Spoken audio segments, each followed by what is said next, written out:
సుమన్ టీవీలో మీ business promotions కోసం ఈ కింది నెంబర్ను సంప్రదించగలరు.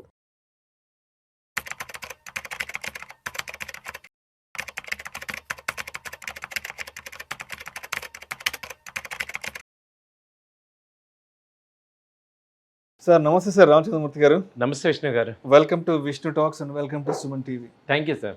రామచంద్రమూర్తి గారు, ఈ వీడియోలో కాస్త డీటెయిల్గా బంగారు వెండి ధరల గురించి కొంచెం డీటెయిల్గా మాట్లాడుకుందాం సార్. రామచంద్రమూర్తి గారు, ఇప్పుడు యుద్ధానికి సంబంధించిన వార్తలు వచ్చినప్పుడు స్టాక్ మార్కెట్స్ అనేవి ఆబ్వియస్గా కొలాప్స్ అవుతుంటాయి. స్టాక్ మార్కెట్లు అనేవి విపరీతమైన నష్టాలకు గురి అవుతుంటాయి. సో స్టాక్ మార్కెట్లు నష్టాలకు గురి అవుతుంటాయి కాబట్టి ఈ స్టాక్ మార్కెట్స్లో ఉన్న డబ్బంతా తీసుకెళ్ళి గోల్డ్ సిల్వర్లో ఇన్వెస్ట్ చేస్తుంటారు. సో గోల్డ్ సిల్వర్లో ఇన్వెస్ట్ చేశాక ఆబ్వియస్గా గోల్డ్ సిల్వర్ ప్రైసెస్ పెరుగుతాయి. ఇదంతా కూడా మనందరికీ తెలిసిన సినారియో, మనందరం చూస్తున్న సినారియో, మనందరికీ అర్థమైన సినారియో ఎప్పటి నుంచో. బట్ ఇప్పుడు ఎందుకో కంప్లీట్గా సీన్ రివర్స్ అయిపోయింది. ఒకవైపు విపరీతమైన యుద్ధాలు జరుగుతున్నాయి, ఎంతో ప్రాణ నష్టం జరుగుతుంది, ఎంతో ఆస్తి నష్టం జరుగుతుంది. దీని ఫలితంగా మార్కెట్లు కూడా విపరీతంగా కొలాప్స్ అవుతున్నాయి. ఆల్మోస్ట్ 10% వరకు మార్కెట్లు కొలాప్స్ అయ్యాయి. బట్ అయినా కూడా ఎక్కడా కూడా బంగారం వెండి ధరలు మాత్రం ఎక్కడా రియాక్ట్ అవ్వట్లేదు. అంటే బంగారం ఆల్మోస్ట్ 1,60,000 దగ్గర అక్కడే ట్రేడ్ అవుతుంది. సిల్వర్ చూస్తే ఏమో 2,80,000, 2,70,000 దగ్గర, అంటే పెద్దగా రియాక్ట్ అవ్వలేదు. ఎప్పుడైతే ఫిబ్రవరి 28వ తారీఖున ఇజ్రాయెల్, అమెరికా ఇరాన్ మీద అటాక్ చేశాయో దాని తర్వాత వెంటనే అందరూ ఏమనుకున్నారంటే ఇక్కడ నుంచి బంగారం వెండి ధరలు అనూహ్యంగా ఊహించిన రీతిలో లక్షల రూపాయలకి పెరిగిపోతాయి, ఇక బంగారం వెండి అనేది ఇంక ఈ జన్మలో కొనలేమేమో అనుకోండి. కానీ అందరూ కూడా అటువంటి ఆలోచనలకు వెళ్ళారు. బట్ ఇంత జరుగుతున్నా కూడా, స్టాక్ మార్కెట్స్ ఇంత కొలాప్స్ అవుతున్నా కూడా ఎందుకు బంగారం వెండి అనేది ఎక్కడ రియాక్ట్ అవ్వట్లేదు అసలు? మంచి క్వశ్చన్ అడిగారు సార్. యాక్చువల్గా ఇదే చాలామందికి డౌట్ వచ్చే క్వశ్చన్. ఎందుకంటే జనరల్గా ఎప్పుడు చూసినా గోల్డ్ సిల్వర్, లాస్ట్ టైం కూడా రష్యా ఉక్రెయిన్ వార్ వచ్చినప్పుడు ఆటోమేటిక్గా గోల్డ్ బాగా పెరిగాయి. ఆ తర్వాత మొన్న మధ్య గోల్డ్ సిల్వర్ విపరీతమైన ర్యాలీ వచ్చింది.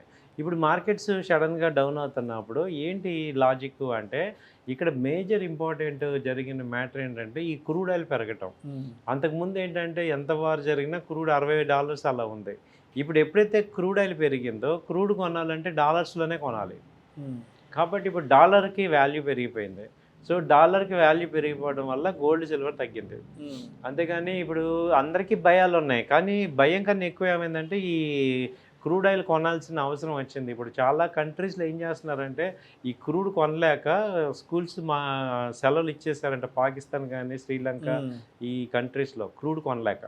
సో అలాంటి పరిస్థితి ఇప్పుడు $100 వచ్చింది అంటే ఎకానమీ మొత్తానికి కూడా ఒక రకమైన ఫియర్ వచ్చేసింది. దాంతో ఏమైంది, బంగారం కొనేవాళ్ళు కూడా లిక్విడ్ క్యాష్ కావాలి. ఇప్పుడు బంగారం ఏంటంటే డెడ్ ఇన్వెస్ట్మెంట్. వన్స్ బై చేసామంటే గోల్డ్ కానీ సిల్వర్ కానీ మళ్ళీ దాన్ని అమ్మాలన్నా కొన్న రేటు రావట్లేదు, ఎందుకంటే హై రేట్కి వెళ్ళిపోయింది. ఇది యాక్చువల్గా ఏంటి, లాస్ట్ టైం ర్యాలీ వచ్చేసింది. ఇంకో పాయింట్ ఏం జరిగిందంటే ఆ ర్యాలీలో హై రేట్లో చాలామంది ఇరుక్కున్నారనమాట. కొనేవాళ్ళందరూ కూడా ఎవరైతే వీక్ హ్యాండ్స్ ఉంటారో అందరూ హై రేట్లో కొనేశారు. దాంతో ఇప్పుడు ఫ్రెష్ ఇన్వెస్ట్ చేసే ఓపిక వాళ్ళకి లేదు. సో రెండో పాయింట్ ఏమైందంటే గోల్డ్ కాకుండా ఇప్పుడు ఆల్టర్నేట్గా లిక్విడ్ క్యాష్ పెట్టుకోవాల్సి వచ్చింది. ఎందుకంటే పెట్రోల్ బిల్లు విపరీతంగా ఉంది. అంటే ఎక్కువగా మార్కెట్ని మూవ్మెంట్ చేసేది ఎవరంటే FIIs, DIIs, mutual funds, HNIs, వీళ్ళందరూ మేజర్ మార్కెట్ని మూవ్ చేస్తారు. కాబట్టి ఇప్పుడు ఏమైందంటే గోల్డ్ సిల్వర్ కొనాలని ఇంట్రెస్ట్ ఉన్నా కానీ ఈ డాలర్ని కొనాల్సిన అవసరం వచ్చింది. ఎందుకంటే క్రూడ్ ఆయిల్ కొనటం వల్ల దీనికి బ్యాకప్ రీజన్ అయితే ఇదే అనమాట. సో ఆ డాలర్ పెరిగితే, ఒక $10 కనుక రేటు పెరిగితే ఇండియా లాంటి కంట్రీకే 81 lakh crores GDP current account deficit వస్తుంది. ఇక మిగతా కంట్రీస్ పరిస్థితి చూడండి. కాబట్టి ఎందుకంటే ఇప్పుడు సామాన్యులు కొని బంగారాన్ని పైకి తీసుకెళ్లే పరిస్థితి లేదు. ఇప్పుడు దుబాయ్లో ఏమైంది, దుబాయ్ ఇప్పుడు ఏం చేశారంటే ఇరాన్ స్ట్రాటజిక్గా మొత్తం ఆల్ ముస్లిం కంట్రీస్ మీద బాంబులు వేశారు. దాంతో ఏమైంది, అందరికీ కూడా అక్కడ ఫియర్ వచ్చేసింది. సో అక్కడ గోల్డ్ కొని డెడ్ చేసుకునే కన్నా వాళ్ళు ఇప్పుడు ఏం కొంటున్నారు, డాలర్ కొంటున్నారు. ఎందుకంటే ఇమీడియట్గా అది రిజర్వ్ కరెన్సీ కింద అది ఉంది. కాబట్టి ఇది ఏం చేసిందంటే యుద్ధం వల్ల మొత్తం ఒక 40 కంట్రీస్ మీద వాళ్ళు ప్యానిక్గా ఫియర్ క్రియేట్ చేశారు. ఆ షిప్స్ వెళ్ళట్లా. రెండోది ఇంకో మేజర్ పాయింట్ ఏంటి, ఆ మెయిన్ క్రూడ్ ఎవరైతే తయారు చేస్తారో వాళ్ళ ప్రొడక్షన్ మొత్తం 3/4 కట్ అయిపోయింది. అంటే వాళ్ళకి ఎక్కడ ఇన్వెస్ట్మెంట్స్కి మనీ లేదు. సో ఇప్పుడు వరల్డ్ ఎకానమీ ఏమైందంటే మనీ ఎక్కడా లేదు. యుఎస్ ఏమో వార్ చేయడానికి సరిపోయింది. దాదాపు ఈ మొత్తం 20 రోజుల్లో కలిపి 15 డేస్ కలిపి వచ్చి దాదాపు $2 ట్రిలియన్ ఖర్చు అయింది అంటున్నాడు. అలాగే ఇజ్రాయెల్కి ఎటు ఉంది. అలాగే ఈ మిగతా south east countries, middle east countries అన్నిటికీ కూడా ఏమైందంటే వార్కి టెన్షన్ వల్ల ఎవరు కూడా డబ్బులు తీసి డెడ్ ఇన్వెస్ట్మెంట్లో కొనే పరిస్థితి లేరు.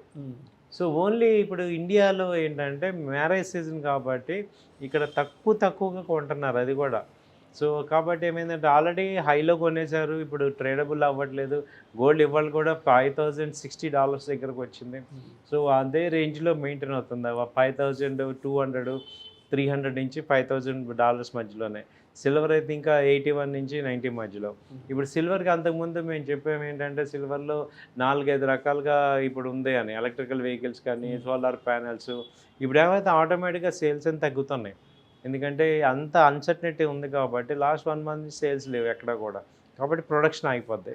సో ఇవంతా సప్లై చైన్ డ్యామేజ్ అయింది కాబట్టి 2-3 హార్ముజల్స్ అందులోనే ఒక 700 షిప్లు ఉన్నాయి. కాబట్టి ఎక్కడ ప్రపంచంలో వ్యాపారం స్తంభించిపోయింది. సప్లై చైన్ మొత్తం డిస్కనెక్ట్ అయిపోయింది. దాంతో ఏమైందంటే అందరూ కూడా ఇప్పుడు లిక్విడ్ క్యాష్ అసెట్ కోసం చూస్తున్నారు.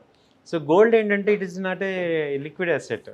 ఇదేంటంటే మనకి రిజర్వ్ కరెన్సీ లాగా ఇది వర్కౌట్ అవ్వదు. ఇదేంటంటే ఎల్లో మెటల్ అంటాం. అది ఏంటంటే ఇది లాంగ్ టర్మ్లో దాన్ని హోల్డ్ చేస్తుంది కానీ ఈజీగా కన్వర్టబుల్ కాదు. ఇప్పుడున్న పరిస్థితుల్లో ఏమవుతుందంటే సేఫ్ హేవెనే కానీ కన్వర్టబుల్ కాదు ఈజీగా. సో ఓన్లీ రిజర్వ్ కరెన్సీ ఏంటంటే $కి ఇప్పుడు డామినేషన్ వచ్చింది. సో దాంతో ఏమైందంటే గోల్డ్ సిల్వర్ రేట్లు ఆగిపోతుంది. లాస్ట్ ఒక 2-3 నెలల వరకు బంగారం వెండి ధరలు ఏ రేంజ్లో పెరిగాయో చూసాం. మరి అప్పుడు చాలామంది భయపడ్డారు, అయ్యో ఇంకా కొనలేము, సిల్వర్ దగ్గర 4.5 లక్షలకి వెళ్ళిపోయింది, గోల్డ్ 2 లక్షలకి వెళ్ళిపోయిన తులం, ఇక కొనలేమని భయపడి ఆగిపోయిన వాళ్ళు మరి ఇప్పుడున్న ఈ ఫాల్లో అంటే ఇప్పుడు ఏవైతే తగ్గి బంగారం వెండి ధరలు బాగా స్తబ్దులోకి వెళ్ళిపోయాయి కదా, మరి అటువంటి వాళ్ళు ఇప్పుడు కొనడానికి ఆపర్చునిటీ తీసుకోవచ్చు అంటారా? యాక్చువల్గా అయితే ఇది ఫ్రీ అమౌంట్స్ ఉంటే ఆపర్చునిటీ తీసుకోవచ్చు అండి. కాకపోతే ఇప్పుడు మేము ఇంకో కాషన్ కూడా ఇస్తుంది ఏంటంటే ఒక 3 months వరకు లిక్విడ్ క్యాష్ పెట్టుకోండి. ఎందుకంటే ఎకానమీ ఆల్రెడీ హిట్ అయిపోయింది మనకి, అన్ని కంట్రీస్ లాగా మనకు కూడా హిట్ అయింది. ఇప్పుడు ఈ సప్లై చైన్ అంతా యాక్టివేట్ అయ్యి నార్మల్ అవ్వాలంటే మినిమం 6 months పడుతుంది. కొలాప్స్ అవుట్ ఈజీ కానీ రెజ్యూమ్ అవ్వాలంటే 6 నెలలు పడుతుంది, మినిమం 6 months పడుతుంది.